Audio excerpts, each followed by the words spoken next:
Ίσως είναι ώρα να ξεκινήσουμε σιγά σιγά.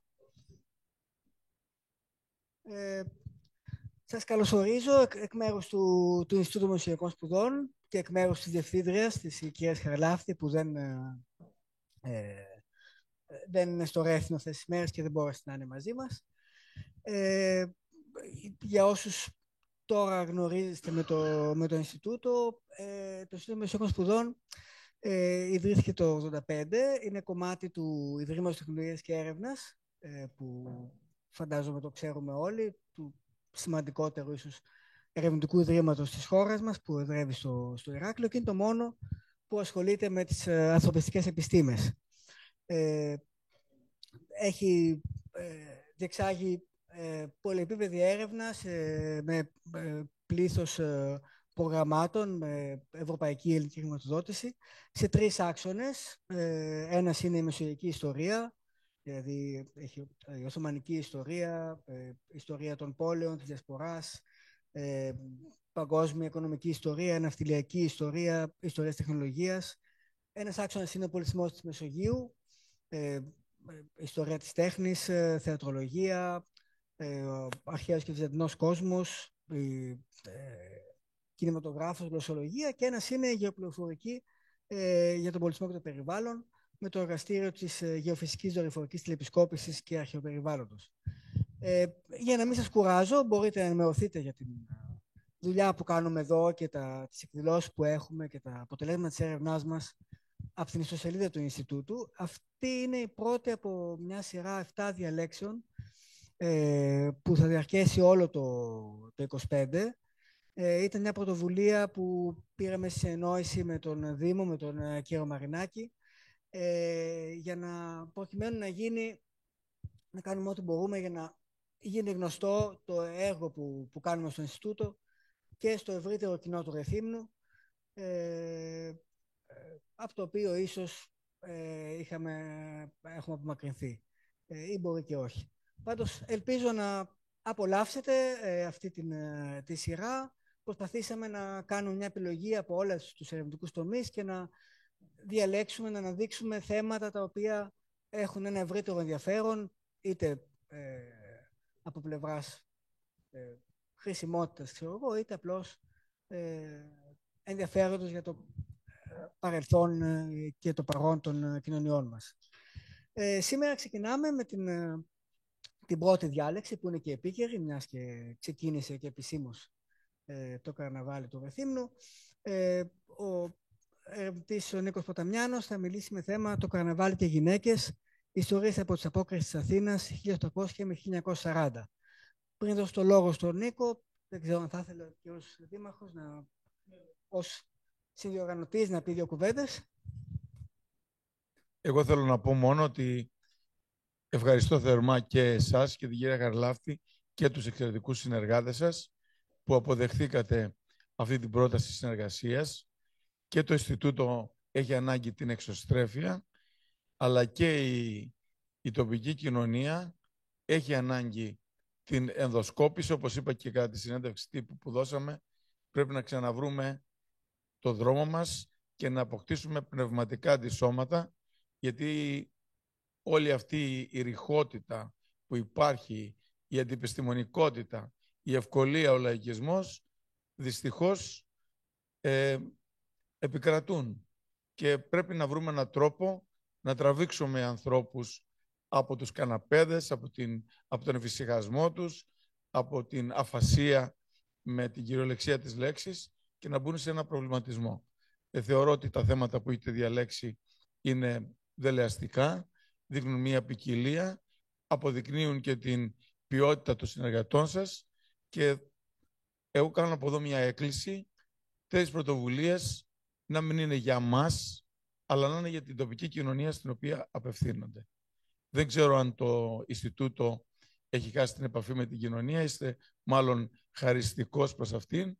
Εγώ θέλω να πω ότι η κοινωνία έχει πάψει πλέον να ασχολείται με την πνευματικότητα αυτής της πόλης και πρέπει να το ξαναδούμε το θέμα από την αρχή. Αυτά, και ευχαριστώ τους παρόντες που ακούνε ίσως πικρά λόγια. Είναι οι μόνοι που δεν δικαιούνται, σε οποίους δεν δικαιούμαι να απευθύνω πικρό λόγο, αλλά θέλω να διερμηνεύσω και τα προσωπικά μου αισθήματα και να σας καταστήσω όλους κήρυκες μιας άλλης πραγματικότητας που πρέπει όλοι μαζί να καλλιεργήσουμε, γιατί οι καιροί ουμενετοί. Ευχαριστώ πολύ. Εμείς ευχαριστούμε. Ακούγομαι, έτσι, το μικρόφωνο. Ναι, ωραία. Λοιπόν, ωραία, σας ευχαριστώ και εγώ πολύ που ήρθατε και εύχομαι ότι ξεκινάμε σήμερα μια σειρά ομιλιών που όντως θα φέρουν την κοινωνία του Ρεθύμνου πιο κοντά στην έρευνα που κάνουμε εδώ στο Ινστιτούτο. Η ομιλία μου θα βασιστεί στη δουλειά που έχω κάνει για την κοινωνική ιστορία της Αποκριάς στην Αθήνα από το 1800-1940 και ειδικότερα σε ένα κεφάλαιο του βιβλίου μου που αφορά τις γυναίκες για όλη αυτή την περίοδο 1,5 αιώνα. Γιατί να μιλήσει κανείς ειδικά για τις γυναίκες. Ξέρουμε όλοι πόσο πιο περιορισμένες ήταν οι γυναίκες σε παλιότερες εποχές, άρα υπάρχει μια ιδιαιτερότητα. Βίωναν ένα πλήθος από απαγορεύσεις, ήταν ταυτισμένες με την οικιακή σφαίρα, με το σπίτι, ή τουλάχιστον αυτό ήταν το ιδεώδες, στο οποίο έπρεπε να συμμορφώνονται οι άνθρωποι για να μην χάσουν τη τιμή τους. Βεβαίως υπήρχαν πολλές διαφοροποιήσεις, ανάλογα με την τάξη, με την ηλικία, με το είδος της οικογένειας, με το είδος της πόλης στην οποία ζούσαν, την εθνοπολιτισμική ομάδα. Πάντως, σε κάθε περίπτωση, η ιστορία των έμφυλων σχέσεων, έτσι, και τις θέσεις των γυναικών και το πώς αυτές αλλάζουν είναι ένα βασικό κομμάτι της σύγχρονης ιστορίας στις τελευταίες δεκαετίες. Γιατί να μελετήσει ένας τώρα ιστορικό σου καρναβάλι, ακόμα και αν δεν έμενε στο Ρέθυμνο. Επειδή μαθαίνει πολλά για την κοινωνία από τις γιορτές της. Από το πώς γιορτάζονται οι απόκριες μπορεί να μάθει κανείς πράγματα, όπως ποιες είναι οι δομές μιας πόλης, που συγκεντρώνεται το πλήθος, αν κάποιες περιοχές έχουν ένα χαρακτήρα ιδιαίτερο κλπ. Μπορεί να μάθει πράγματα όπως το πώς αποδεκτό είναι να συμπεριφέρει σε βία και πώς αλλάζει και αυτό. Και βέβαια μπορεί να μάθει με ποιους τρόπους οι κοινωνικές ανισότητες και η ύπαρξη κοινωνικών τάξεων επηρεάζονται στις συμπεριφορές των ανθρώπων. Σε όλη αυτή την περίοδο που έχω δει, είναι εντυπωσιακό το πόσο μεγάλες διαφορές υπήρχαν ανάμεσα στη λαϊκή και την αστική κουλτούρα, όσον αφορά τον τρόπο που οι άνθρωποι διασκέδαζαν, τι μουσική άκουγαν, τι χόρευαν, με τι γελούσαν, πώς μεταμφιέζονταν κλπ. Και βέβαια μπορεί να μάθει κανείς πολλά για τις έμφυλες σχέσεις και περνάω στο θέμα της διάλεξης, το οποίο έχει να κάνει ακριβώς με το πώς αλλάζουν αυτές οι σχέσεις στη μεγαλύτερη πόλη της Ελλάδας από τα τέλη της Οθωμανικής εποχής μέχρι το Μεσοπόλεμο. Μέσα από το καρναβάλι θα το δούμε αυτό και θα βασιστώ ιδίως σε εφημερίδες εποχής, οι οποίες δημοσιεύουν ενίοτε πολύ εκτενή ρεπορτάζ για το πώς γιορτάζονταν οι απόκριες και βέβαια σε περιγραφές Ευρωπαίων ταξιδιωτών, σε αναμνήσεις, σε λογοτεχνικά έργα κλπ. Λοιπόν, το 1903 η εφημερίδα Εμπρός σχολίαζε ότι κατά τα ημέρας αυτά, στις απόκριες, απολαμβάνουν κυρίως οι γυναίκες. Το 1916, ρεπορτάζ από τον εορτασμό της Αποκριάς ανέφεραν ότι η πλειοψηφία των μεταμφιεσμένων που κυκλοφορούσαν στους δρόμους της Αθήνας ήταν γυναίκες. Ωστόσο, 100 χρόνια πιο πριν, τα πράγματα ήταν πολύ διαφορετικά. Με τις γυναίκες να καταλαμβάνουν μια σαφώς πιο περιθωριακή θέση στον εορτασμό του καρναβαλιού. Προφανώς αλλάζουν πολλά όλη αυτή την περίοδο και στις έμφυλες σχέσεις και στον εορτασμό της Αποκριάς. Και βέβαια στην την Αθήνα, η οποία ήταν μια πόλη των 10.000 κατοίκων και το 1920 φτάνει τις 300.000 κατοίκους. Έτσι, αλλάζουν πολλά. Θα αναφερθώ πρώτα όσο γίνεται πιο συνοπτικά στον εορτασμό της Αποκριάς στην Αθήνα και πώς άλλαξε. Στην αρχή της ιστορίας που αφηγούμε, στα 1800, εδώ βέβαια η λιθογραφία είναι το 1850, οι πηγές μας, δηλαδή κυρίως περιηγητές και η προφορική παράδοση που διασώζεται, δίνουν την εικόνα ενός καρναβαλιού που ήταν σε μεγάλο βαθμό αγροτικού τύπου, κοντινό σε αυτό που μελετούν οι λαογράφοι. Βέβαια υπάρχουν στοιχεία που συναντώνται κυρίως στις πόλεις, όπως ένα είδος κουκλοθέατρου κομικού. Υπάρχουν φυσικά στοιχεία που συναντώνται εξίσου σε πόλεις και χωριά, η κατάχρηση φαγητού και αλκοόλ, οι οικογενειακές βεγγέρες, η μεταμφίεση. Να πω εδώ ότι οι μεταμφιέσεις που έχω βρει για τόσο πρώιμη αυτή την περίοδο ήταν σε Μητροπολίτη, σε Βοηβόδα, σε Τούρκο αξιωματούχο, στο άλλο φύλλο, σε Άγγλο. Ήταν μεταμφιέσεις που σχολίαζαν κοινωνικούς ρόλους και συμπεριφορές. Αναφέρονται όμως και εκδηλώσεις που ήταν πιο συνδεδεμένες με την ύπαιθρο, έτσι. Υπήρχαν, ας πούμε, τα άσεμνα αποκριάτικα γαμοτράγουδα, δρόμενα τα οποία αποσκοπούσαν στην αποτροπή του κακού ή στην ενίσχυση της γονιμότητας. Δεν θα μιλήσω πολύ για αυτή την περίοδο, να πω ότι ήταν η κορύφωση της Αποκριάς, ήταν το πανηγύρι της Καθαράς Δευτέρας, στα Κούλουμα. Όλη η πόλη συμπεριλαμβανομένων των γυναικών γλεντούσε στο χώρο γύρω από τους στήλους του Ολυμπίου Δίος, ο οποίος, όπως βλέπετε τότε, ήταν έξω από την πόλη. Όταν η Αθήνα γίνεται πρωτεύουσα το 1834 του νέου κράτους και εγκαθίστανται σε αυτήν το παλάτι οι πρεσβείες και διάφορες πλούσιες οικογένειες, φαναριώτες ή από σχηματίες από την Ευρώπη ή από την Ανατολική Μεσόγειο, η πόλη γίνεται το κέντρο μιας ελίτ, μιας υψηλής κοινωνίας, η οποία είχε το βλέμμα στραμμένο στον δυτικοευρωπαϊκό πολιτισμό. Ήταν ζητούμενο βεβαίως η πολιτισμική ενοποίηση της ελίτ, της αστικής τάξης, καθώς αυτή αποτελούνταν από πολύ ετερογενή στοιχεία. Και αυτό έγινε υπό την ηγεμονία της εξυγχρονιστικής μερίδας της, δηλαδή ανθρώπων οι οποίοι εμπλέκονταν σε μεγάλες εμπορικές και τραπεζικές επιχειρήσεις και σε ανθρώπους με πανεπιστημιακή μόρφωση που ήταν πολύ σπάνια τότε και οι οποίοι δουλεύαν ως ελεύθεροι επαγγελματίες ή ως ανώτεροι υπάλληλοι. Αυτή η ενοποίηση έγινε κυρίως με τη διάχυση μιας κουλτούρας που ήταν βασισμένη σε δυτικοευρωπαϊκά πρότυπα. Αυτό στις απόκριες τι μορφή έπαιρνε, της εισαγωγής πρακτικών όπως τα μπαλ μαστέ, οι χοροί μεταμφιεσμένων, οι κομψές μεταμφιέσεις, η ευρωπαϊκή μουσική και χοροί, νέοι κώδικες συμπεριφοράς και ευγένειας και η μεικτή κοινωνικότητα αντρών και γυναικών. Η θεατρικότητα της αποκριάς, που είναι γνωστό ότι υπάρχει αυτή η διάσταση, στην αστική κουλτούρα έπαιρνε τη μορφή της παρακολούθησης θεατρικών παραστάσεων, κυρίως κομμωδιών και μελοδράματος, κυρίως από θειάσους που ερχόταν από την Γαλλία και την Ιταλία. Συγχρόνως, ακμάζει και το καρναβάλι των δρόμων, που κατά κύριο λόγο αποτελεί κομμάτι της λαϊκής κουλτούρας, καθώς οι πιο ευπρεπείς και συντηρητικοί, αστεί συνήθως, σταδιακά τείνουν να αποστασιοποιηθούν από αυτό. Και μάλιστα αναπτύσσονται και κάποιες νέες τεχνολογίες, θα λέγαμε, που υπηρετούν αυτή την αποστασιοποίηση, ενώ τα μπαλκόνια που εμφανίζονται στα σπίτια, σε πιο μεγάλα σπίτια, που επιτρέπουν να βλέπει κανείς από μακριά τα τεκτενόμενα, και οι άμαξες που εμφανίζονται στους δρόμους της Αθήνας, που πλέον πλαταίνουν αρκετά για να μπορούν να κινούνται άμαξες αυτές, που μπορούσε κάποιος να κάνει μια βόλτα και προστατευμένος μέσα στην άμαξα να παρακολουθεί. Γιατί προστατευμένος? Επειδή οι αποκριάτικες εκδηλώσεις του δρόμου δεν ήταν ιδιαίτερα εξευγενισμένες. Έτσι, υπήρχαν τα σχόλια, ας πούμε, ακόμα και στα τέλη των 100 να μιλάνε για κραυγές, για ισχρά πειράγματα, για προγκάρισμα. Βέβαια, υπήρχαν βίαιες συμπεριφορές, δίνανε σφαλιάρες στους μασκαράδες, καυγάδες ανάμεσα σε μεθυσμένους και υπήρχε επίσης και το παιχνίδι του φασουλοπόλεμου, ο οποίος μάλλον πονάγεται αρκετά. Αναπτύχθηκε μια μεγάλη γκάμα μεταμφιέσεων το 19ο αιώνα, αποστολές της ευρωπαϊκής παράδοσης όπως ο Αρλεκίνος και η Κολομπίνα, ας πούμε, μέχρι πρόχειρες μεταμφιέσεις με παλιά ρούχα ή με την παραδοσιακή κάπνα. Οι μασκαράδες κινούνταν στα όρια της γειτονιάς ή κατεβαίνανε στο κέντρο της πόλης. Και αυτό που θεωρώ σημαντικό είναι ότι η μεταμφίεση δεν περιοριζόταν στα ρούχα, αλλά επεκτηνόταν κατά κανόνα και στις κινήσεις και στη μίμηση των συμπεριφορών. Έτσι. Εδώ είναι η θεατρικότητα του καρναβαλιού για την οποία μιλάω.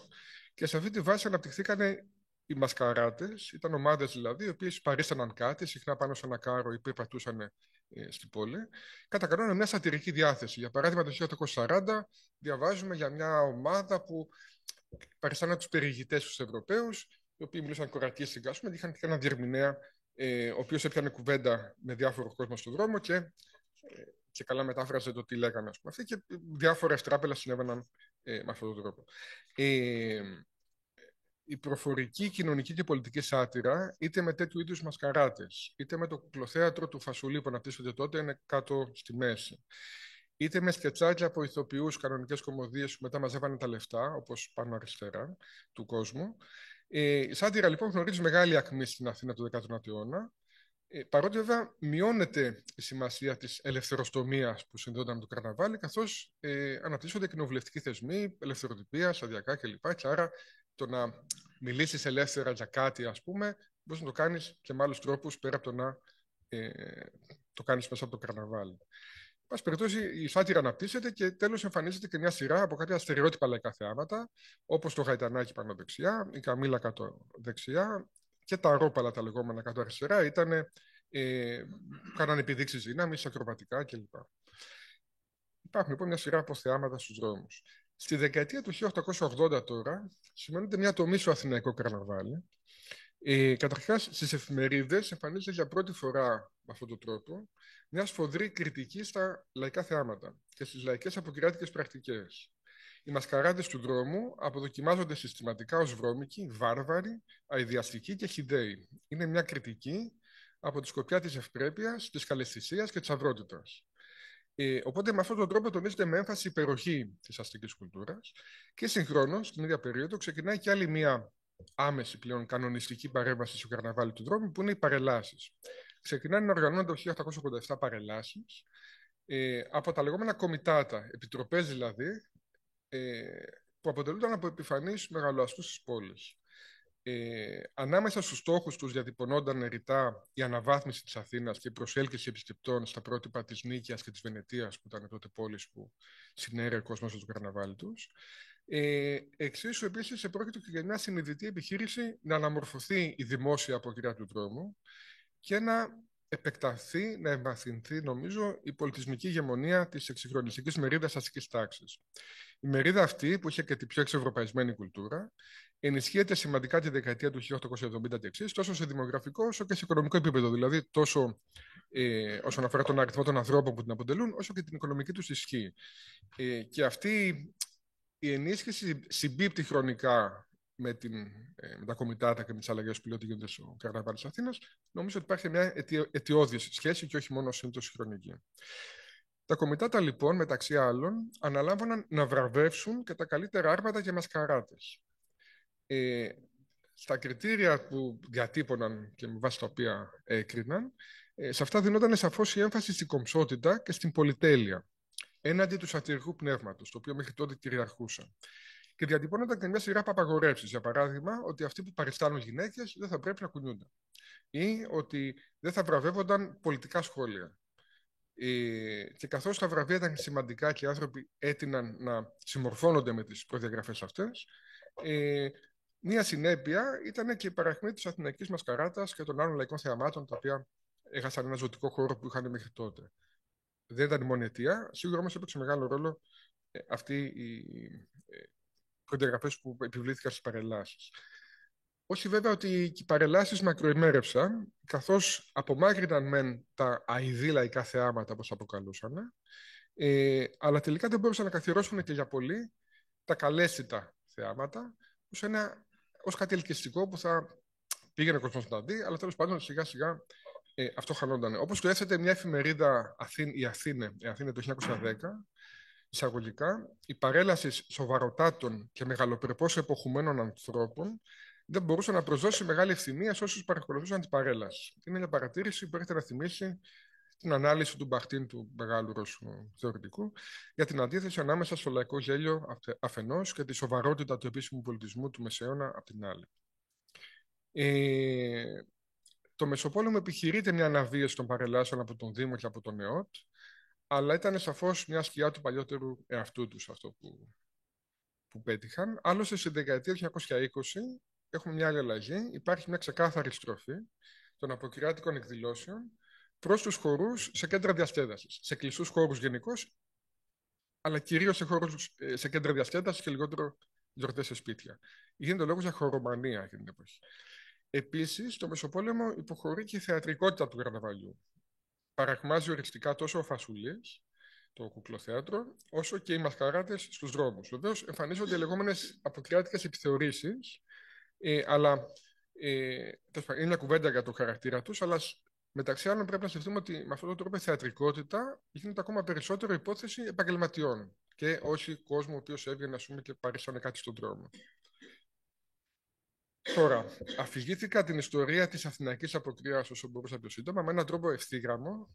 Ασφαλώς όμως υπήρξαν και αποκλίσεις και αντιστάσεις σε αυτή την τάση. Αντιστάσεις από την Εκκλησία, για παράδειγμα, ή από χριστιανούς ζηλωτές, από συντηρητικούς ανθρώπους ή από τη σκοπιά της λαϊκότητας επίσης. Στις πηγές μου αυτές οι αντιστάσεις δεν εμφανίζονται έντονες, αλλά βέβαια αυτό μπορεί να οφειλόταν και στη μεροληπτικότητα των πηγών, των εφημερίδων ιδίως.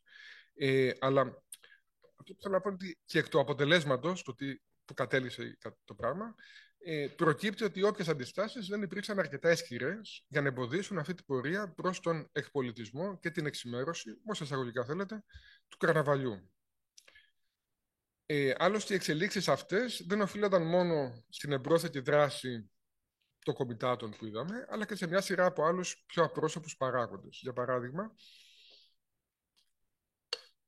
έχουμε την επιτάχυνση αυτού που ένας σημαντικός κοινωνιολόγος, ο Νόρμπερτ Ελίας, αποκάλεσε διαδικασία του πολιτισμού ή εκπολιτισμού, αν θέλετε. Αυτό αφορά τον έλεγχο των ορμών των ανθρώπων πάλι ένα μεγάλο θέμα. Θα μείνω μόνο στο θέμα της βίας. Η αποκριάτικη βία περιορίζεται ριζικά. Για παράδειγμα, τον Ρεβιθοπόλεμο και Φασουλοπόλεμο τον αντικαθιστά το κομφετί, ο χαρτοπόλεμος. Εισάγεται επίσημα το 1900 και με κάποια έμφαση, από τους γραμματές, και σιγά σιγά με τη βοήθεια της αστυνομίας καταργείται ο Ρεβιθοπόλεμος. Είναι μια εποχή που πάβουν και οι Πετροπόλεμοι, έτσι, που παίζονταν στις συνοικίες της Αθήνας. Έτσι, μια ωραία αφήγηση εδώ είναι ενός γυρεού δικηγόρου το 1930, ο οποίος θυμάται το 1887 που ήταν νέος φοιτητής και είχε πάρει μέρος στην πρώτη παρέλαση και λέει ότι φτάναμε, ας πούμε, στην εξέδρα του κομιτάτου που παρακολουθούσε και θα βράβευε τις μασκαράτες και τα άρματα, και μετά είχε μαζεμένο κόσμο και όποιον δεν το βράβευε τον μασκαράτο τον δέρνανε, του πετάγανε κουνουπίδια, μια ιστορία τέτοια. Ενώ σήμερα, το 1930, τι θα κάνανε, μας πετάγανε λίγο κομφετί. Λοιπόν, είναι εμφανές ότι υπάρχει μια μεγάλη αλλαγή. Μια άλλη εξέλιξη είναι ότι φυσικά σε μια πόλη που μεγάλωνε υπάρχει μια τάση να χαλαρώσουν οι δεσμοί της κοινωνίας της αλληλογνωριμίας. Αυτό σε απόκριση τι μορφή έπαιρνε, ότι οι διάφορες αποκυριάτικες εκδηλώσεις αποσπώνται από τις κοινότητες της γειτονιάς, των συντοπιτών, έτσι, και γίνονται ένα πρόσωπο θέαμα, το οποίο καταναλώνεται από ένα μαζικό κοινό και συχνά παράγεται χάρη κέρδους και βιοπορισμού. Δεν πάβει να είναι κάτι το κάνεις για το καλό. Έτσι. Το κάνουν κάποιοι για να βγάλουν χαρτζηλίκι. Και τέλος υπάρχει και μια σαφής εμπορευματοποίηση στις διασκεδάσεις. Στη Καθαρά Δευτέρα το πικνίκ στο Γρασίδι γίνεται έξοδος σε εξοχική ταβέρνα ή χωρίς τα σπίτια μεταφέρονται στα ζυστοπουλία και στα λεγόμενα dancing, τα χωριστικά κέντρα του Μεσοπολέμου. Ας περάσουμε τώρα και στις γυναίκες επιτέλους. Λοιπόν, πριν εξετάσω τη σχέση τους με το καρναβάλι, θα αναφερθώ πρώτα στην καθημερινή ζωή τους στην Αθήνα όσον αφορά 3 παραμέτρους. Το κατά πόσο εκτίθενταν στα ξένα βλέμματα, πως αυτό ήταν αποδεκτό, το κατά πόσο συγχρονίζονταν με άντρες σε παρέες και συναθρήσεις και το πόσο άνετα κυκλοφορούσαν στο δημόσιο χώρο. Λοιπόν, ξεκινάμε από την Οθωμανική Αθήνα, όπου ασφαλώς οι γυναίκες ζούσαν μια κλειστή ζωή γενικά, με βάση ένα παραδοσιακό μοντέλο διαχωρισμού της κοινωνικής ζωής των δύο φύλων. Η απομόνωση των αντρών από τα ξένα αντρικά βλέμματα επιτυχανόταν με τους ψηλούς τοίχους των αυλών, βλέπουμε και εδώ στο Ρέθινο τέτοια σπίτια, με παράθυρα τα οποία δεν βλέπανε στον δρόμο, με παράθυρα που είχαν τα λεγόμενα καφάσια από τα οποία μπορούσες να βλέπεις από χαραπάντες, αλλά μη σε βλέπουν απ' έξω. Οι ανήπαντρες νεαρές γυναίκες φορούσαν κάλυμα στο πρόσωπο και οι χριστιανές, όχι μόνο οι μουσουλμάνες, ενώ η πρόσβαση των γυναικών στο δημόσιο χώρο ήταν εξαιρετικά περιορισμένη. Όλα αυτά βέβαια ήταν οι κανόνες της ευυπόλυτης κοινωνίας, αλλά σίγουρα υπήρχε και ένα περιθώριο, πόρνες, γύφτισσες, για τις οποίες η συμμόρφωση με αυτούς τους κανόνες δεν απαιτούνταν με την ίδια ένταση. Και επίσης φαίνεται ότι στις Οθωμανικές πόλεις η κυκλοφορία των γυναικών στα μικρά σοκάκια της γειτονιάς ήταν ανεμπόδιστη σε αντίθεση με τους μεγάλους κεντρικούς δρόμους. Όμως, στη νέα πόλη της Αθήνας που αρχίζει να χτίζεται με ταχύς ρυθμούς αφού του έγινε πρωτεύουσα, ένας τέτοιος προστατευμένος ημιδημόσιος χώρος, όπως τα συνοικιακά στενοσόκακα, υπήρχε όλο και λιγότερο. Και τα σπίτια επιπλέον έγιναν λιγότερο εσωστρεφή και βέβαια διάφορες κυρίες βγαίνανε στα μπαλκόνια και από εκεί παρακολουθούσαν με ασφάλεια τη ζωή της πόλης. Όσον αφορά την κυκλοφορία των γυναικών στο δημόσιο χώρο, σε μεγάλο βαθμό αυτή συνέχισε να μην είναι απόλυτα ελεύθερη, έτσι, ένα ταμπού παρέμεινε. Το 1853 ένας Φιλανδός λόγιος εγκαθίσταται στην Αθήνα, αντιμετωπίζει το εξής πρόβλημα, ότι οι πυρέτριές του που ήταν Ελληνίδες αρνιόνταν να πάνε να ψωνίσουν γιατί δεν είναι πρέπει οι ανήπαντρες γυναίκες να βγαίνουν έξω μόνες. Βέβαια, έχουμε και αναφορές ότι άλλες πυρέτριες πήγαν στην αγορά και ψωνίζανε. Ας κρατήσουμε εδώ 2 πράγματα. Πρώτον, ότι ένα κρίσιμο σημείο για την παρουσία της γυναίκας στο δημόσιο χώρο είναι το αν θα συνοδεύεται από άντρα ή από γυναίκα. Και ένα δεύτερο σημείο είναι ότι η κοινωνική τάξη των γυναικών πρέπει να έπαιζε σημαντικό ρόλο για τις σχετικές αυτές νόρμες ευυποληψίας. Έτσι, ήταν κάτι το οποίο γινόταν πιο αποδεκτό για μια υπηρέτρια παρά για μια κυρία. Στα τέλη του 19ου αιώνα, ο Θόδωρος Βελιανίτης έγραφε ότι η εμφάνιση της γυναικός εν τη οδό, στον δρόμο, δεν παράγει πλέον την εντύπωση που παρήγαγε άλλοτε. Ακόμα και τότε, βέβαια, μιλούσε για μια πρόσφατη κατάκτηση. Συνέγκρινε με το 1865. Πάση περιπτώσει, υπάρχει λοιπόν μια πορεία προς την όλο και μεγαλύτερη όλο και ευχερέστερη κυκλοφορία των γυναικών στο δημόσιο χώρο. Τέλος, όσον αφορά τον συγχρονισμό των δύο φύλων, φαίνεται ότι υπήρξε πρόοδος ήδη στα χρόνια της Επανάστασης του 1921 και ότι οι πρακτικές μεικτής κοινωνικότητας ανδρών και γυναικών σταδιακά διαδόθηκαν σε ευρύτερα μικροαστικά και αστικά στρώματα κατά τον 12ο αιώνα, έστω και σε ένα οικογενειακό περιβάλλον, άρα ένα περιβάλλον κατά κανόνα ελεγχόμενο. Τώρα, οι απόκριες αποτελούσαν ακριβώς μια περίοδο που οι ευκαιρίες για επαφές μεταξύ αντρών και γυναικών ήταν ιδιαίτερα αυξημένες στα εκάστοτε δεδομένα κάθε εποχής. Ανέφερα, ας πούμε, ήδη ότι στην Οθωμανική Αθήνα, στα Κούλουμα, ήταν μια από τις λίγες περιστάσεις όπου άντρες και γυναίκες συγχρονίζονταν μαζικά. Βεβαίως αυτό συνέβαινε με όλες τις γιορτές, αλλά φαίνεται στις απόκριες υπήρχε μεγαλύτερη χαλαρότητα, η οποία έδινε και επιπλέον δυνατότητες για φλερτάρισμα. Χρονογράφημα του 1907. Η απόκρια μετασελευθερίας της διευκολύνει τον έρωτα. Χρονογράφημα του 1898. Κάνει λόγο για γέλια, κρυφομιλήματα και πειραγματάκα στους δρόμους. Ακόμα και το 1850 έχουμε μια περιγραφή της αποκριάτικης κίνησης, όπου αυτονούν οι αναφορές στις γυναίκες και σαν να θα λέγαμε καθώς πρέπει ερωτισμό. Έτσι μιλάει για τα βλέμματα από και προς τα μπαλκόνια που βρίσκονταν χαρίεντα κοράσια και πολυθέλγητρια κυρία. Στο δεύτερο μισό του 19ου αιώνα, οι χωροί προσέφεραν αυξημένες ευκαιρίες γνωριμίας και απομόνωσης, τόσο η μεγάλη κλίμακα όσο και η οικογενειακή χώρη. Και βέβαια η τάση προς την μεικτή κοινωνικότητα καταγράφεται και στο πανηγύρι της Καθαράς Δευτέρας. Εδώ βέβαια η φωτογραφία είναι από τις αρχές του 20ου αιώνα. Σε αυτό παραδοσιακά οι γυναίκες που χόρευαν σχημάτιζαν δικούς τους κύκλους, έτσι μιλάμε για σχεδόν βασικά. Το 1859 για πρώτη φορά γίνεται λόγος για παρουσία γυναικών για μεικτούς κύκλους χορευτών. Ήταν πιο λίγες οι γυναίκες στους κεντρικούς μεγάλους κύκλους, αλλά σε πιο μέσα, σε πιο μικρούς κύκλους που ήταν κυρίως φιλικές οικογένειες κτλ. Ήταν μαζικά γυναίκες, κανονικά συμμετείχαν. Άλλες πάλι απαγορεύσεις και ταμπού διατηρηθήκαν για περισσότερο καιρό. Οι οικογενειακοί χωροί που ανέφερα βρίσκονταν σε έντονη αντίστοιξη με τους λεγόμενους δημόσιους χορούς, που οργανώνονταν σε ζυθοπολία και καφέ σαντάν ή ακόμα και από ευυπόλοιπτους συλλόγους όπως ο Παρνασσός. Τη δεκαετία του 1870 προσφερόταν είσοδος δωρεάν στις γυναίκες σε αυτούς τους δημόσιους χορούς μεταμφιεσμένων, το οποίο προφανώς παραπέμπει στο ότι δεν είναι πολλές.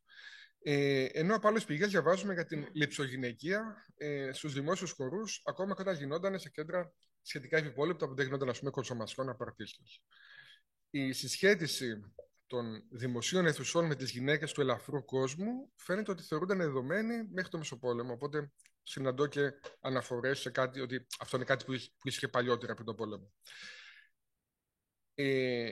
Τώρα, η έκθεση στο αντρικό βλέμμα παρέμενε και αυτή προβληματικό σημείο. Ήταν κάτι που γινόταν υπό προϋποθέσεις. Είδαμε ότι η έξοδος στο μπαλκόνι ήταν αποδεκτή ήδη από τα μέσα του 19ου αιώνα.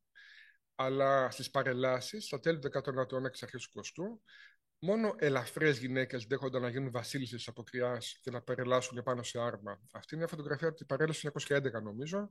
Το 1912 βασίλισσα ήταν μια γυραιά αηδός, έτσι. Νομίζω Γερμανίδα κιόλας. Φαίνεται ότι μόνο την δεκαετία του 1930 έγινε αποδεκτό να συμμετέχουν ευυπόλοιπτες γυναίκες στην παρέλαση, τόσο της Αθήνας όσο και της Πάτρας στην ίδια περίοδο. Παρομοίως, στο γαϊτανάκι υποτίθεται ότι χορεύανε και άντρες και γυναίκες, αλλά στα περισσότερα γαϊτανάκια οι χορεύτριες ήταν άντρες ντυμένοι γυναίκες. Υπήρχαν και κάποια γαϊτανάκια με γυναίκες πραγματικές, τα οποία προφανώς ήταν ιδιαίτερα ευυπόλοιπτα. Ο Καρκαβίτσας έχει γράψει ένα χρονογράφημα το 1895 και αποκαλεί σε σκισμένα πλάσματα τις γυναίκες που συμμετείχαν σε αυτά τα γαϊτανάκια. Υπήρχαν λοιπόν πράγματα που μια τίμια γυναίκα δεν έπρεπε να κάνει. Παρότι στις απόκριες υπήρχε ένα πνεύμα ελευθεριότητας και υπέρβασης διαφόρων περιορισμών της καθημερινότητας, προφανώς το αίσθημα της ντροπής δεν εξαφανιζόταν, δεν εξέλιπε, μετατοπιζόταν. Θέλω να πω το εξής, κόντρα σε αυτό που περιγράφω, που είναι μια πορεία προς την κατάκτηση όλο και μεγαλύτερης ελευθερίας, έχουμε και μια κόντρα εξέλιξη, όπου έχουμε αλλαγή προς την αντίστροφη κατεύθυνση, προς την απαγόρευση. Ποια είναι αυτή? Τα γαμοτράγουδα, τα άσεμνα αποκριάτικα τραγούδια και στιχάκια, όπως και κάθε λογή σε σφρολογίες, μασκαράτες κλπ. Αποτελούσαν βασικό συστατικό της παραδοσιακής αγροτικής αποκριάς. Σύμφωνα με τους λαογράφους, η αναφορά στη σεξουαλικότητα αποσκοπούσε στην ενίσχυση της γονιμότητας των ανθρώπων, της γης, έτσι, στα πλαίσια μιας μαγικής σκέψης. Ότι πώς θα το προκαλέσω με αυτόν τον τρόπο. Δεν γνωρίζουμε πολλά για το βαθμό στον οποίο εμπλέκονταν οι γυναίκες της εποχής του τραγούδισμά τους. Σίγουρα όμως ήταν κάτι που γινόταν μπροστά τους, ήταν κάτι οικείο. Το 1812 ένας περιηγητής, ο οποίος βρέθηκε στην Ίωση, στη Κλάδες, όχι στην Αθηνά βέβαια, εξέφρασε τον αποτροπιασμό του για το ότι ένα πλήθος γυναικών και κοριτσιών προσελκύονταν από αισχρές και άσεμνες μασκαράτες. Έχουμε πάλι μια μαρτυρία, λέει κάποιος, ότι όταν ήταν παιδί στα 1860, μια παρέα κοριτσιών νόμιζαν ότι είναι ξένος και δεν μιλάει ελληνικά, οπότε λέει τον έβριζαν ξεδιάντροπα σαν να φορούσαν αποκριάτικη προσωπίδα. Βομολογίες προφανώς συνέχισαν να ακούγονται στις απόκριες της Αθήνας, ωστόσο σταδιακά δημιουργήθηκε ένα ταμπού για τις κραυγαλαίες δημόσιες αισχρολογίες, να το πω έτσι, παραδοσιακού τύπου. Η τελευταία φορά που συνάντησα αναφορά σε ακατάλληλα τραγούδια, αυτός είναι ο όρος που χρησιμοποιήθηκε, σε αθηναϊκή εφημερίδα ήταν το 1864. Στις αρχές του 20ου αιώνα αναφερόταν ως κάτι που ανήκε σε ένα μάλλον μακρινό παρελθόν ή είναι κάτι που κάνει στην επαρχία που δεν είναι πολιτισμένη. Παρομοίως, το 1891 υπάρχει μια αναφορά στην τακωμόδιση γιατρών συγκεκριμένα με πελώριους φαλούς παλιότερα. Και είναι κάτι το οποίο γινόταν σε ένα μακρινό παρελθόν σχετικά. Βεβαίως, ξέρουμε ότι τέτοια δρόμενα και τραγούδια έχουν επιβιώσει σε άλλες περιοχές της χώρας. Έτσι, γνωστή είναι η γιορτή του φαλού, στον Τύρναβο για παράδειγμα. Γιατί στην Αθήνα εξαλείφεται αυτό? Υπάρχουν πολλοί λόγοι. Καταρχάς, η πόλη μεγαλώνει, είναι όλο και λιγότερο μια κοινωνία κοντά στην Ύπαιθρο, κοντά στη Γεωργία, έτσι, άρα χάνεται η λειτουργικότητα της αστρολογίας που είχε στις αγροτικές κοινωνίες και υποχωρεί η μαγική σκέψη. Έπειτα, στην εσωτερική κοινωνία υποχωρούν και οι τελετουργίες γενικώς και η σημασία του εορτολογίου και της περιοδικότητας του χρόνου. Δηλαδή, δεν έχουμε μια περίοδο στην οποία επιτρέπεται κάτι που όλη την άλλη χρονιά απαγορεύεται. Έτσι, υπάρχει ο χρόνος, γίνεται πιο ομοιογενής, πιο ενιαίος.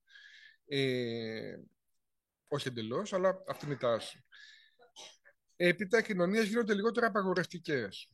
Οπότε υπάρχει και μικρότερη ανάγκη για βαλβίδες ασφαλείας. Σκεφτείτε τη χύτρα, μαζεύει ατμό, την ανοίγεις για να μην σκάσει. Έτσι και οι άνθρωποι απαγορεύσεις όλη τη χρονιά, κάπως 2 εβδομάδες που λένε πείτε ό,τι θέλετε, ας πούμε, για να μην σκάσετε.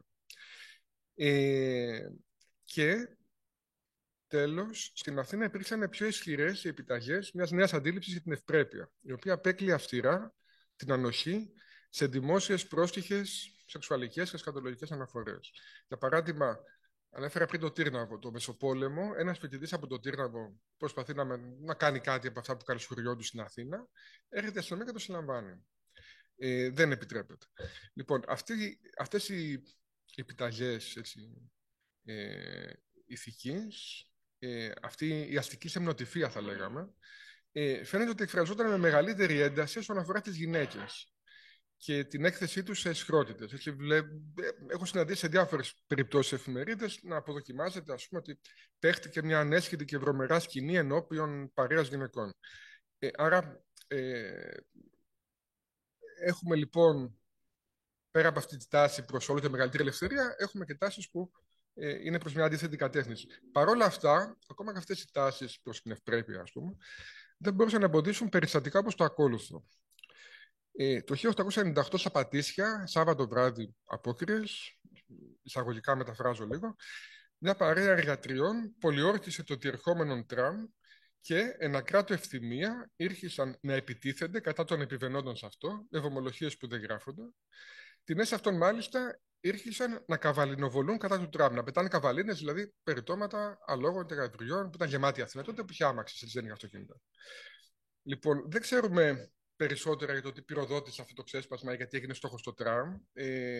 Και είναι σαφές ότι, επίσης, ότι πρόκειται για ένα εξαιρετικό συμβάν. Έτσι, δεν ήταν κάτι που γράφτηκε στα ρεπορτάζ για τις απόκριες, ήταν κάτι που ήταν στις ειδήσεις, στα παράθυρα της ημέρας. Αυτό το συμβάν μπορεί να ερμηνευτεί με 2 τρόπους τουλάχιστον.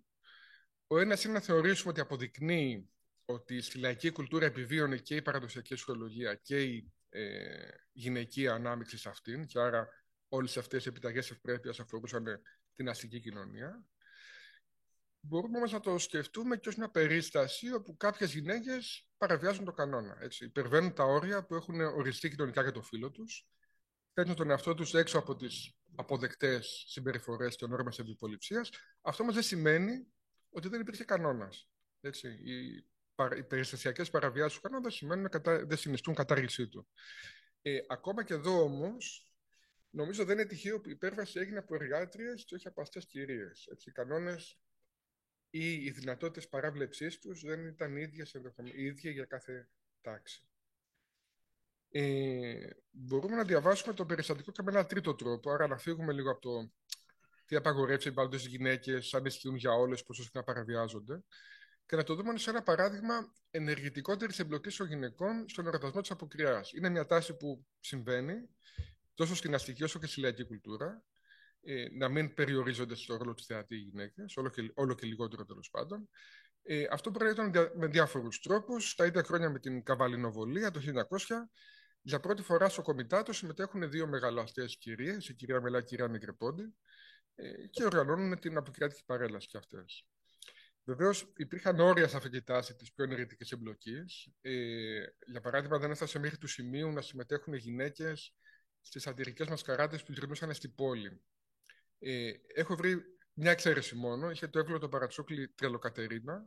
Έχει ενδιαφέρον και η περιγραφή της. Μια παχιά και κατέριθρος κατακόκκινη γυναίκα, η οποία αδέσποτη, περιέτρεχε την πόλη, κηρύττουσα απανταχού ότι τη συνδέουν συγγενικοί δεσμοί με τους βασιλικούς οίκους της Ευρώπης, κατέληγε δε πάντοτε στα απόκεντρα καπηλιά, όπου μεθούσε τέρπουσα τους εργάτες με άσματα βαξικά. Λοιπόν, είναι μια περίπτωση πολύ ιδιαίτερη. Πιθανόν υπάρχει και θέμα ψυχικής υγείας, έτσι, αλλά ο κανόνας ήταν ότι δεν μπήκαν σε αυτό το πεδίο γυναίκες. Και αναφέρονται επίσης, όσον αφορά τα διάφορα θεάματα, κατά βάση ως θεατές, οι οποίες περνάγανε, ας πούμε, η Καμίλα ή το Κατανάκι ή μια μασκαράδα από την γειτονιά τους και βγαίνανε κυράδες και δούλες στο κατόφλι του σπιτιού για να τα παρακολουθήσουν. Όχι στον δρόμο, στο κατόφλι, έτσι. Λοιπόν, ένας μείζον μετασχηματισμός στην αποκριάτικη κουλτούρα που επέτρεψε την πιο ενεργητική συμμετοχή των γυναικών ήταν όταν άρχισαν και αυτές να μεταμφιέζονται, το οποίο δεν συνέβαινε παλιότερα. Φαίνεται ότι είναι μια συνήθεια που διαδόθηκε από πάνω προς τα κάτω. Η εισαγωγή των χωρών μεταμφιεσμένων έγινε στα χρόνια του Όθωνα στα Σαλόνια. Αναφορές σε μεταμφιεσμένες κυρίες συναντάμε διάφορες στη συνέχεια. Αλλά μια αναφορά του 1891 σε μια εφημερίδα που την εξέδωσαν για 2 μήνες κάποιοι εργάτες τυπογράφοι που ήταν σε απεργία, μας προσανατολίζει ότι η μεταμφίεση των γυναικών των λαϊκών τάξεων συγκριτικά άργησε, ήταν πρόσφατη. Έτσι λέει, ας πούμε, ότι επικρίνουν τη νέα μόδα να μεταμφιέζονται οι γυναίκες. Ξέρουμε ότι συνέβαινε για τις κυρίες από παλιότερα, μάλλον είναι η εποχή που αρχίζει και γίνεται, ας πούμε, μια συνήθεια που αφορά και γυναίκες των λαϊκών τάξεων. Τώρα, ποιο είναι το νόημα της μεταμφίεσης? Συχνά σκεφτόμαστε την αποκριάτικη μεταμφίεση και τις μάσκες σε σχέση με τη σάτυρα προσώπων και κοινωνικών ομάδων στο καρναβάλι ή σε σχέση με την διαπραγμάτευση μιας ταυτότητας. Έχουν γράψει πολλοί ανθρωπολόγοι για τις αντιστροφές, για το παιχνίδι που επιτρέπει μεταμφίεση με εναλλακτικές ταυτότητες κλπ. Πολύ σημαντική όμως, νομίζω ότι είναι και η διάσταση της ελευθερίας που προσφέρει η μεταμφίεση, χάρη στην ανωνυμία που δίνει η μάσκα. Ελευθερία από πολλές κοινωνικές συμβάσεις και καταναγκασμούς, δυνητικά. Έτσι. Είναι μια διάσταση που έρχεται σε πρώτο πλάνο όταν εστιάσει κανείς την έρευνά του στις γυναίκες. Ακριβώς επειδή η επιτήρησή τους ήταν πιο στενή και η ελευθερία βιωνόταν από αυτές πιο έντονα.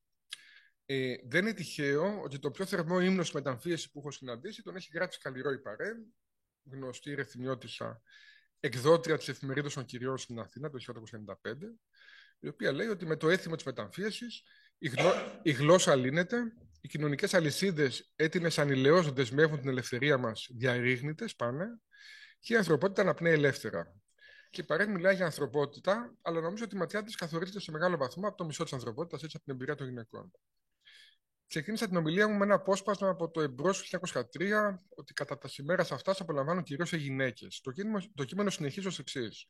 Δι' αυτάς έχει κάτι το εξαιρετικό η ελευθερία της προσωπίδος, επιτρέπουσα να υπερβαίνουσιν όρια τεινά.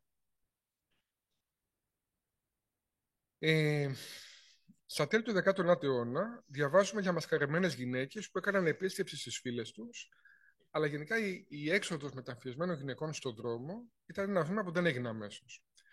Το 1865 ένας Αθηναίος που επισκέπτεται την Ζάκυνθο σκανδαλίζεται από την κυκλοφορία γυναικών με μάσκες στους δρόμους μέρα και νύχτα. Ενώ το 1877 Άγγλοι επισκέπτες στην Αθήνα παρατηρούσαν ότι δεν υπήρχαν κυρίες με μάσκες στους δρόμους. Είναι εκείνη την εποχή όμως που ξεκινάει να γίνεται αυτό. Το 1874 ένας εντυπωσιασμένος δημοσιογράφος έγραφε ότι στην Αθήνα εμφανίστηκαν όμιλοι κυριών εκ της ανωτέρας τάξεως που περιεφέροντο μεταμφιεσμένες και άνευ συνοδείας ανδρών, εν τεσσαγές στα δρομάκια, και μεταβαίνουσε από οικία σε οικία, ποιούσε διαφόρους μορφασμούς υπό την προσωπίδα και πνευματώδεις επιδείξεις. Τώρα εδώ μπαίνουμε σε ένα άλλο θέμα. Τι έκανε ένας μεταμφιεσμένος άντρας και τι έκανε μια γυναίκα που μεταμφιεζόταν.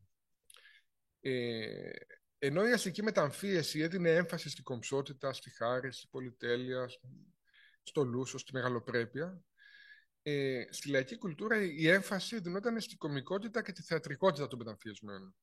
Η λέξη μασκαράς στα λεξικά δίνεται το συνώνυμο του απατεώνας καθώς και του γελίος, είτε με πειρακτική έννοια είτε με απαξιωτική. Σύμφωνα με τον Δημήτριο Καμπούρογλου το 1914, το μασκαράς ισοδυναμεί με το ρεζίλης. Ρεζιλεύεται ο ένας για να γελούν οι πολλοί. Ο ίδιος είναι αρνητικός, αλλά μπορεί να το δει κανείς και μια θετική σκοπιά. Ένα παράδειγμα από ένα ρεπορτάζ του 1902. Σπανίως περιγράφεται ακριβώς τι κάνουν μεταμφιεσμένοι, αλλά εδώ λέει ότι οι άντρες που είχαν ντυθεί γυναίκες με την πλαστήν γυναικείαν φωνή σταματούν τους διαβάτες και τους πειράζουν. Λοιπόν, το ερώτημα τώρα είναι κατά πόσο οι γυναίκες που μεταμφιέζονταν ακολουθούσαν και αυτές αυτή την πρακτική. Όπως είδαμε, κάποιες το κάνανε, έτσι. Είναι οι πνευματώδεις επιδείξεις των κυριών του 1974. Το 1908 σε μια λαϊκή εφημερίδα έχω δει να αναφέρονται 3 γυναίκες ντυμένες άντρες που εφώναζαν σαν δαιμονισμένες, πειράζαν τους διαβάτες. Αλλά η μεγάλη εικόνα που προκύπτει από τα συχνά πολύ εκτενή ρεπορτάζ για τις απόκριες εκείνη την εποχή είναι ότι γενικά οι γυναίκες ήταν λιγότερο εκδηλωτικές. Έτσι.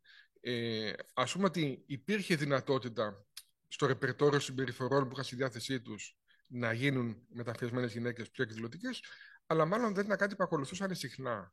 Τουλάχιστον όχι δημόσια, όχι μπροστά σε άντρες.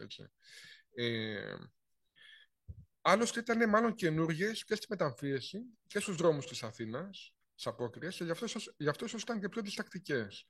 Είναι στα τέλη του 19ου αιώνα, με βάση τη βιβλιογραφία, που οι γυναίκες αρχίζουν να κινούνται πιο ελεύθερα και που το κέντρο της πόλης γίνεται ένας χώρος λιγότερο αρσενικός, στον οποίο μια αξιοπρεπής γυναίκα έπρεπε να συνοδεύεται.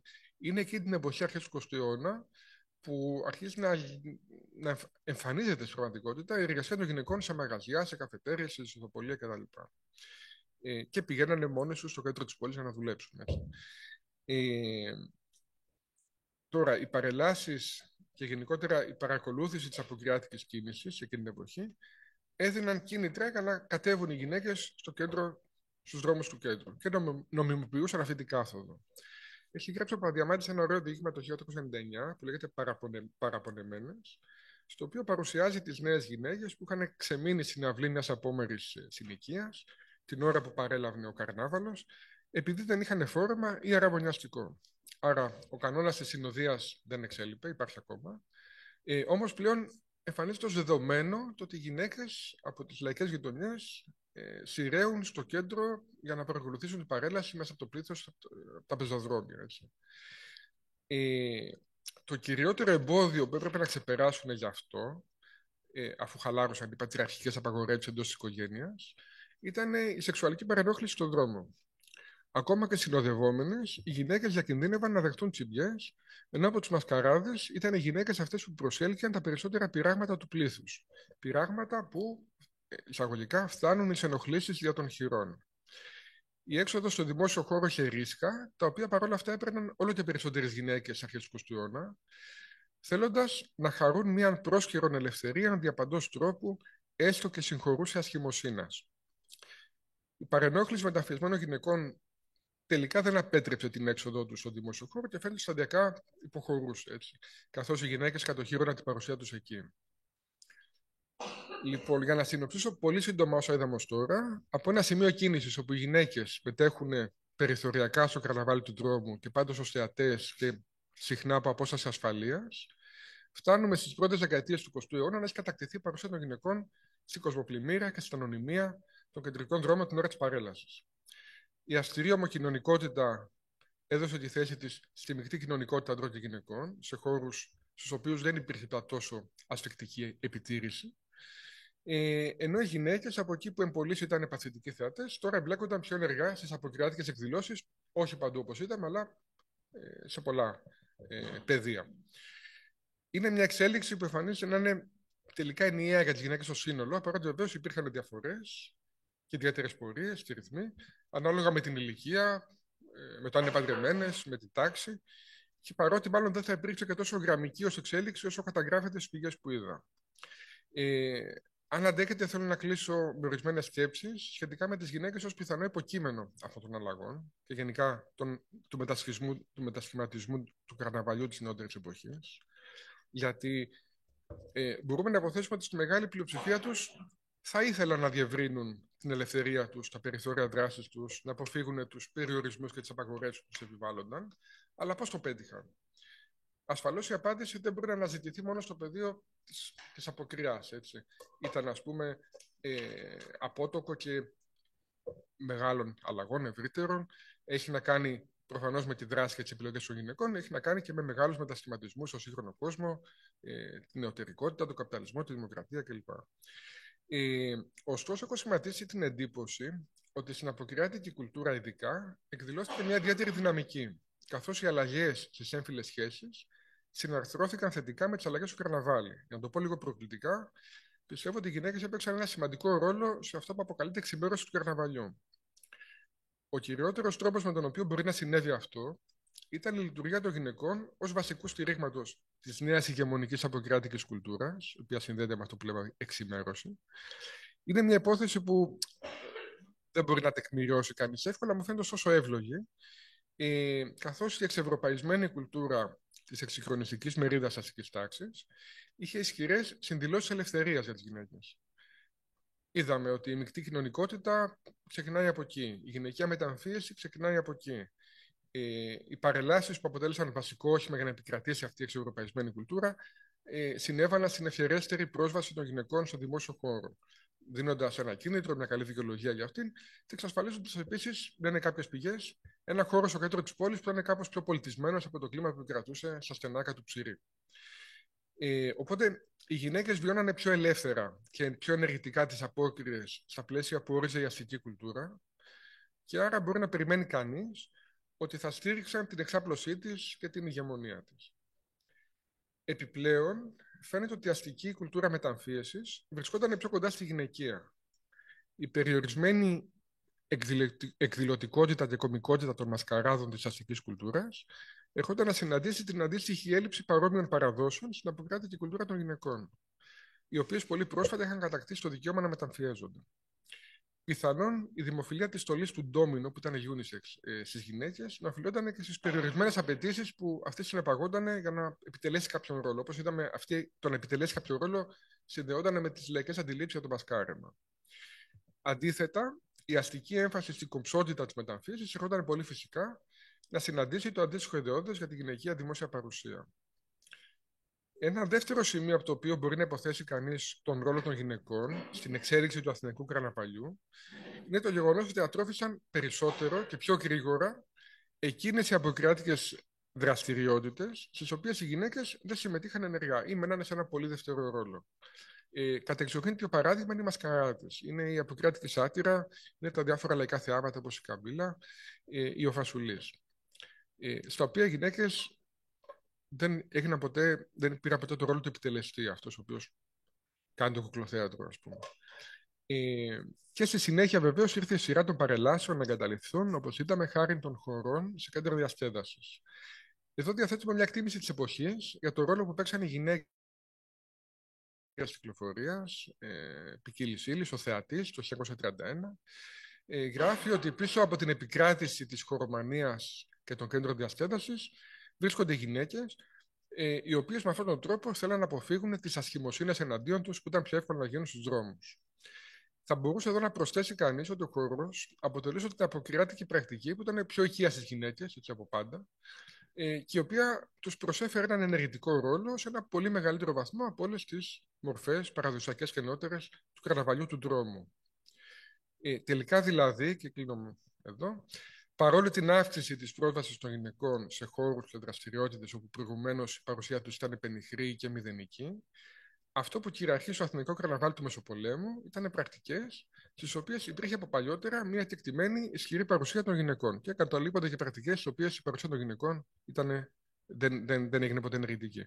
Οπότε αυτό που προτείνω και πραγματικά με ενδιαφέρουν πολύ τα σχόλιά σας, είναι ότι από αυτό μπορεί να συνάγει κανείς την εμπρόθετη δράση των γυναικών ως σημαντικό παράγοντα για την εξέλιξη του Αθηνικού Καρναβαλιού. Ευχαριστώ πολύ για την υπομονή σας και την αντοχή σας και θα χαρώ πολύ να απαντήσω σε όποιες ερωτήσεις έχετε.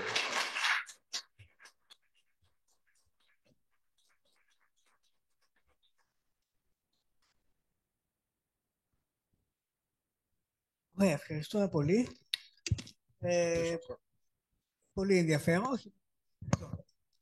Αυτό το ταξίδι σε μια αποκριά που πια νομίζω φτάνει στο... Από τη μια μεριά φτάνει σε ένα απότοτο σημείο αυτής της διαδικασίας της, έτσι σήμερα, της πάνω οργάνωσης των παρελάσεων, των εκδηλώσεων κλπ. Απ' την άλλη, υπάρχει σώζεται ένα πνεύμα, λίγο πολύ, έστω και μία μέρα μόνο, αυτής της ελευθερίας και της αντιστροφής. Δεν ξέρω αν υπάρχει κάποια... Μαρίνα, να σε διακόψω. Στο Καρναβάλι του Ρεθύμνου Νοστών ξεκίνησαν από κάτω οι ομάδες και συνεχίζεται έτσι. Δηλαδή ο Δήμος ενισχύει, αλλά ξεκινήσετε αυτοοργανωμένα τη δεκαετία του 80, αρχές του 90 να γίνονται οι ομάδες και να κάνουν τα κυνήγια και τις παρελάσεις κλπ. Δεν ξέρω αν είναι εξαίρεση το Ρέθυμνο, πιθανόν να είναι. Ζεστάνω το κλίμα να ξεκινήσω εγώ, δεν βλέπω κάποιο. Εγώ θέλω να ρωτήσω, τα παιδιά πότε μπαίνουν σε αυτή τη διαδικασία? Τώρα, αυτό έχει να κάνει γενικότερα με την ανάπτυξη μιας ιδιαίτερης φροντίδας για το παιδί. Εγώ έχω συναντήσει παιδικούς χορούς μεταμφιεσμένων σε αριστοκρατικές οικογένειες και σαλόνια κτλ. Τέλη 19ου αιώνα. Αλλά αυτό δεν σημαίνει ότι δεν μεταμφιέζονταν τα παιδιά, για παράδειγμα. Σίγουρα τα παιδιά συμμετείχαν πολύ μαζικά στα διάφορα θεάματα και μασκαράτες που ήταν στον δρόμο. Ήταν η Μαρίδα η λεγόμενη που ακολουθούσε, ήταν η Αυγενή Καμίλα, ας πούμε, και ήταν ένα μπούζιο μεγάλο από παιδιά. Συμμετείχαν πλήρως δηλαδή με αυτόν τον τρόπο. Αλλά πότε, ας πούμε, εμφανίζονται παιδικές στολές, για παράδειγμα, δεν ξέρω να σου πω. Πιστεύω με τα πολεμικά είναι πλέον.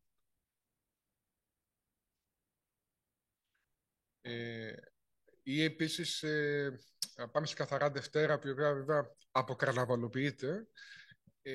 Ο Χαρταετός είναι ένα παιχνίδι το οποίο συνδέεται με την Καθαρά Δευτέρα από μια φάση και μετά και με τα γόρια ειδικότερα. Έτσι, είναι και έμφυλο, έτσι δεν τα κορίτσια, τα γόρια. Και χωρίς να πάβουν να είναι... Εντάξει, εμένα ο πατέρας μου αυτός το πέταγε τον έτο, βασικά εγώ το πέταγα ιδιαίτερα.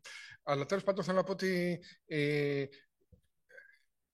είναι, ας πούμε, κάτι το οποίο κάνανε και ενήλικες, αλλά σιγά σιγά γίνεται υπόθεση των παιδιών πιο πολύ. Και αυτό έχει ενδιαφέρον να δεις κανείς πότε γίνεται, είναι πιο μετά, δηλαδή είναι μέσα στο 20ο αιώνα.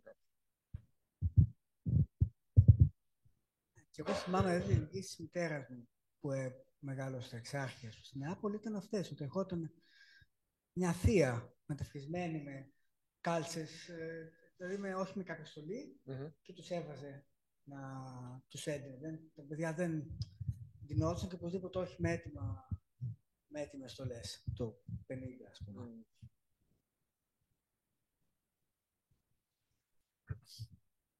Νίκο, πάρα πολύ ωραία η παρουσίασή σου. Ευχαριστώ πάρα πολύ. Εγώ ήθελα να ρωτήσω κάτι σε σχέση με τη συμμετοχή των περιθωριακών ομάδων, αν έχεις να μας πεις γι' αυτό. Δηλαδή, εντάξει, ξέρουμε ότι στο Ρέθυμνο, στους μαγιάτικους εορτασμούς, αυτοί οι οποίοι πρωτοστατούσαν στις παρελάσεις, ήταν οι μαύροι, οι χαλικούτες, έτσι, και στα Χανιά και στο Ηράκλειο, έτσι, με τον Βέη και τη Βέησα, μάλιστα είχαν πολύ ενεργή συμμετοχή γυναίκες της μαύρης κοινότητας. Ξέρουμε ότι κάτω από τους στήλους του Ολυμπίου Διός ήταν εγκατεστημένη η μαύρη κοινότητα της Αθήνας, τουλάχιστον μέχρι και το τέλος της δεκαετίας του 30, έτσι, και ο Άντρεσεν, πέρα από τον Καμπούρογλου και τον Φιλαδελφέα και τα λοιπά, οι οποίοι τα αναφέρουν όλα αυτά. ξέρουμε ότι είχαν μαγιάτικους εορτασμούς και φυσικά υπήρχε και μια μεγάλη κοινότητα Ρωμά, έτσι. Και υποθέτω ότι όπως γινόταν σε πολλές περιοχές και μάλιστα επειδή και στη Σμύρνη υπήρχαν αντίστοιχοι εορτασμοί από αυτές τις ομάδες, όπου πάλι μεταμφιέζονταν και τα λοιπά μια φορά το χρόνο, και επειδή υπήρχε και μάλιστα μεγάλο κύμα ανθρώπων που ήρθε από αυτές τις περιοχές και στην Αθήνα και εγκαταστάθηκε, αν δημιουργείται μια ζήμωση και αν βλέπεις αυτές τις ομάδες, οι πρακτικές τους, αν τις βλέπεις πρώτα απ' όλα και κατά δεύτερον να εξελίσσονται με το πέρασμα του χρόνου. Ωραία ερώτηση. Λοιπόν, δεν έχω δει καμία αναφορά σε μαύρους, απολύτως. Σε τσιγκάνους έχω δει κυρίως πιο μετά, δηλαδή το Μεσοπόλεμο και μετά, και πιο πολύ μεταπολεμικά θα έλεγα, όπου είναι κάτι που βλέπουμε, μας είναι και λίγο οικείο, ξέρεις, που είναι σε διάφορες διασκεδάσεις, σε Λούνα Πάρκα, ας πούμε, ξέρω. Θα είναι κάποιοι, ας πούμε, που θα έχουν την εργολαβία για το ταψί, για τον... Συναντάει κανείς διάφορους τσιγκάνους στην Αθήνα σε τέτοιους ρόλους γύρω από τη διασκέδαση. Παραδοσιακά οι Ρωμά, ας πούμε, έχουν σχέση ως μουσική, έτσι, και τα λοιπά, με τη διασκέδαση. Είναι ελάχιστες οι αναφορές που έχω βρει εγώ στις δικές μου πηγές. Τώρα, στη Σμύρνη που ανέφερες, που είχα διαβάσει λίγο για τι γινόταν εκεί πέρα, ήταν περισσότερες. Δηλαδή, δεν ξέρω, ας πούμε, αν στην Αθήνα ήταν πιο περιθωριοποιημένοι ή αν οι πηγές μου είναι πιο μεροληπτικές. Και δεν είμαι σίγουρος αν ρώτησες για τους πρόσφυγες. Όχι ακριβώς, αλλά ναι. Ας το πω και αυτό, ότι δεν φαίνεται το Μεσοπόλεμο. Εντάξει, ό,τι μαρτυρίες έχω βρει κτλ. Δεν φαίνεται να φέρουν κάτι πολύ ιδιαίτερο οι πρόσφυγες από τη Μικρασία όσον αφορά τον εορτασμό του καρναβαλιού. Αν εξαιρέσουμε το Χαρταετό την Καθαρά Δευτέρα. Η Χαρταετή ήταν σήμα κατατεθέν της Σμύρνης. Άμα διαβάσετε του Χατζηφράγκου του Κοσμαπολίτη, δίνει μια εικόνα για τη Σμύρνη την Καθαρά Δευτέρα με άπειρους Χαρταετούς να ύπτανται, ας πούμε, τα λοιπά. Και φαίνεται ότι ειδικά τότε,